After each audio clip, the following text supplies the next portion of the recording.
Halo, halo, Assalamualaikum warahmatullahi wabarakatuh. Bertemu lagi di sesi rekaman mata kuliah manajemen event, sesi 12 sekarang ya. Teman-teman sudah semakin dekat dengan hmm, em, pelaksanaan event. Sebisa mungkin teman-teman jangan berkoordinasi jarang-jarang gitu. Jadi sebisa mungkin kalau misalnya memang ada kesempatan, buat waktu untuk diskusi. Semakin dekat dengan hari pelaksanaan akan semakin banyak diskusi yang harus dilakukan. Jangan sampai kegiatan ini eh, tidak terlaksana. Saya kan sudah bilang, lebih baik kegiatan terlaksana walaupun banyak yang harus diadaptasikan daripada tidak terlaksana sama sekali. Begitu. Intinya adalah ada banyak poin yang dipelajari oleh teman-teman dalam mempersiapkan event. Dan kembali ya, mau teman-teman banyak berdiskusi dengan teman, bahkan dengan dosen sekalipun, tetap keputusan ada di teman-teman. Jangan sampai masukan atau arahan membuat teman-teman menjadi akhirnya bingung. Di sini diuji juga kemampuan teman-teman untuk apa ya, untuk bisa membuat keputusan gitu. Oke. Lalu sebelum kita masuk dengan materi hari ini, saya juga harus mengingatkan em, dalam pengerjaan tugas setelah UTS sampai dengan UAS itu materinya atau tugasnya akan sama. Jadi tidak ada tugas yang bersifat terkait dengan modul atau eh, materi-materi yang bersifat teori, tapi teman-teman langsung eh, lapor atau bikin report tentang persiapan kegiatan. Gitu. Oke, jadi materi sesi 12 ini mengukur ini ya, keberhasilan sebuah event ya. Suksesnya sebuah acara atau event yang Anda laksanakan akan dipengaruhi banyaknya yang datang dan keberhasilan penjualan atau promosi produk yang dikedepankan. Oke. Nah, berbicara event, kita langsung ke prakteknya aja ya. Event lomba atau event pameran yang teman-teman sedang siapkan itu salah satu alat ukur untuk melihat kegiatan itu berhasil atau enggak yang paling mudah adalah yang seperti udah disebutkan di sini ya, ada dilaksanakan dipengaruhi banyaknya yang datang dan keberhasilan penjualan. Nah, banyaknya yang datang itu dapat kita aplikasikan ke saat pelaksanaan pameran. Banyak atau enggak yang datang, itu kan terkait dengan publikasi dan promosinya. Nah, keberhasilan penjualan juga sama.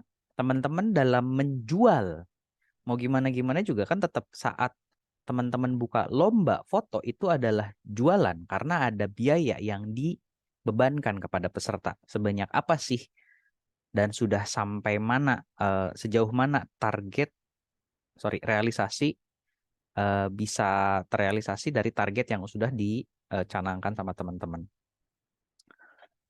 Nah, apa aja sih yang membuat kegiatan-kegiatan itu bisa berhasil ya? Yang pertama adalah rundown yang sempurna. Teman-teman bisa dilihat di sini ada saya highlight ada storyline table ya. Lalu waktu tempuh, talent, stand out, PIC, property, traffic flow, sound system, playback running, on screen presentation. Kayaknya ini lebih banyak kalau misalnya kita ngomongin tentang pamerannya. Nah, rundown yang sempurna itu teman-teman harus udah mulai, walaupun belum disosialisasikan ya rundownnya akan seperti apa, tapi kan teman-teman saya udah ngedengar akan ada ini ya, traffic flow gitu. Jadi ada pintu masuk, ada pintu keluar.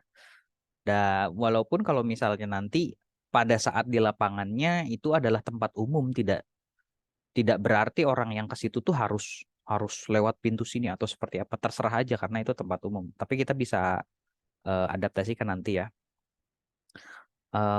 Storyline dan waktu tempuh juga harus teman-teman pertimbangkan mau berapa lama nih melaksanakan pameran. Apakah seharian? Seharian tuh apakah dari pagi? Apakah dari pagi itu udah ada yang datang? Berbicara tempat juga kan kita harus menjadi pertimbangan. Jam-jam kapan sih yang rame gitu kan? Jangan sampai orang-orang yang biasanya berbicara kantin ya, biasanya nongkrong di kantin tapi ada kegiatan malah jadi nggak nongkrong di kantin gitu. Jadi kan targetnya tidak ini juga ya, tidak tidak tepat juga.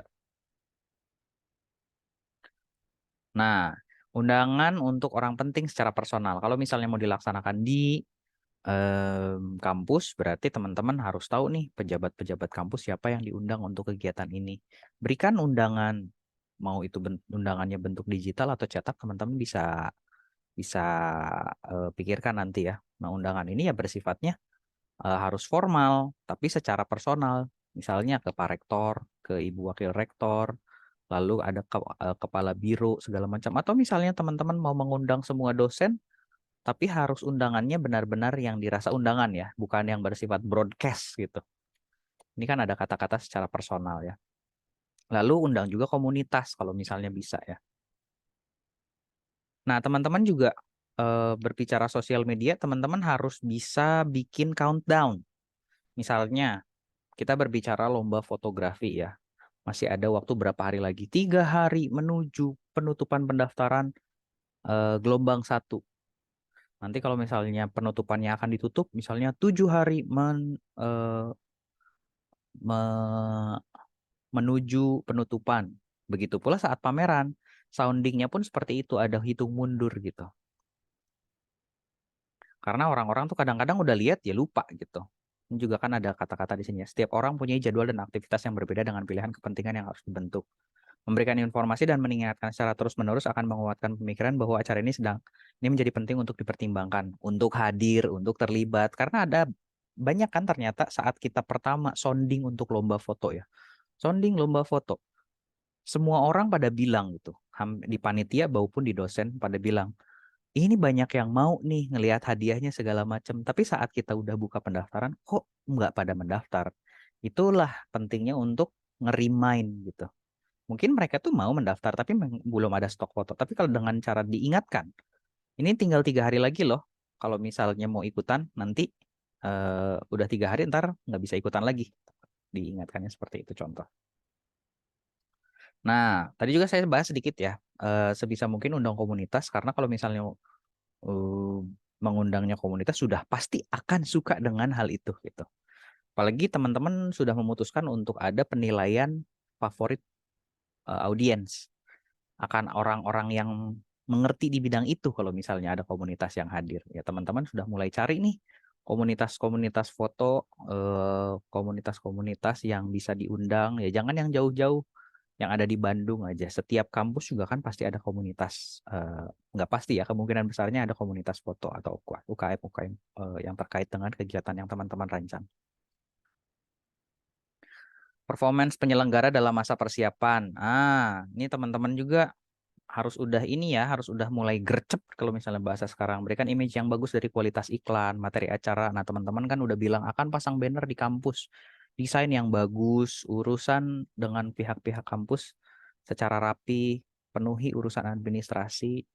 Nah, dengan seperti itu akan membuat image yang bagus dan itu akan memperlihatkan performance dari penyelenggara atau panitia yang baik gitu. Nah, nanti jika performance dari penyelenggara atau panitianya baik, ada ekspektasi baik yang diharapkan. Tapi kalau misalnya performanya buruk, persiapannya terlihat buruk gitu ya, orang-orang juga akan malas untuk datang. SDM yang cukup dan terintegrasi. Sebenarnya berbicara cukup ini kan relatif ya. Berbicara banyak itu belum tentu berkualitas. Lebih baik sedikit tapi lincah gitu daripada banyak tapi akhirnya malah nggak efektif dalam bekerja gitu atau mempersiapkan kegiatan ini ataupun dalam pelaksanaannya. Makanya saya bilang mungkin kalau nggak salah pertemuan sebelumnya saya bilang bahwa nilainya ini akan pribadi dan saya memiliki hak untuk memberikan nilai yang subjektif karena saya melihat progresnya teman-teman gitu. Maksudnya subjektif di sini ya tetap saya ada penilaian-penilaian yang benar gitu, bukan bukan subjektif karena kedekatan saya dengan mahasiswa tersebut, tapi saya melihatnya mahasiswa tersebut lebih lincah gitu. Bukan berarti teman-teman yang bekerja atau tidak selalu datang ke kampus tidak dilihat ya performanya sama saya. Begitu pula dengan komunikasi di grup itu menjadi salah satu pertimbangan dalam penilaian saya. Ini juga tadi udah disinggung sedikit ya, display dan perencanaan desain promosi yang bagus. Kalau misalnya promosinya bagus, desainnya meyakinkan, orang-orang juga akan tertarik. Tapi kalau misalnya yang biasa-biasa aja, akhirnya kan membuat males gitu ya. Makanya sebisa mungkin harus tepat sasaran untuk audiensnya.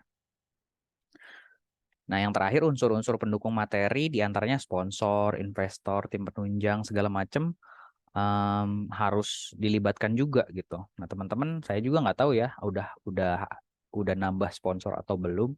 Tapi ya dimaksimalkan aja gitu dengan potensi-potensi yang ada. Misalnya dengan Danus merasa itu lebih efektif ya silahkan aja.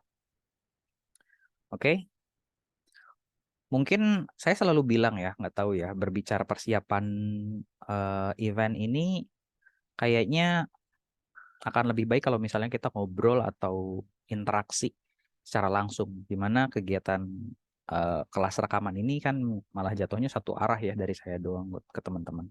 Nah, mungkin kita bisa jadwalkan lagi untuk diskusi lebih dalam, tapi mungkin di minggu-minggu ini tuh hampir semua dosen, kayaknya semua dosen Ilkom akan agak sibuk karena lagi ada pelatihan, ya mungkin bisa komunikasi di grup ataupun eh, buka room untuk diskusi. Kalau perlu buka room untuk diskusi dari saya bisa bukakan. Oke, I think that's gonna be all for our material. Silakan teman-teman langsung kerjakan kuis dan tugasnya.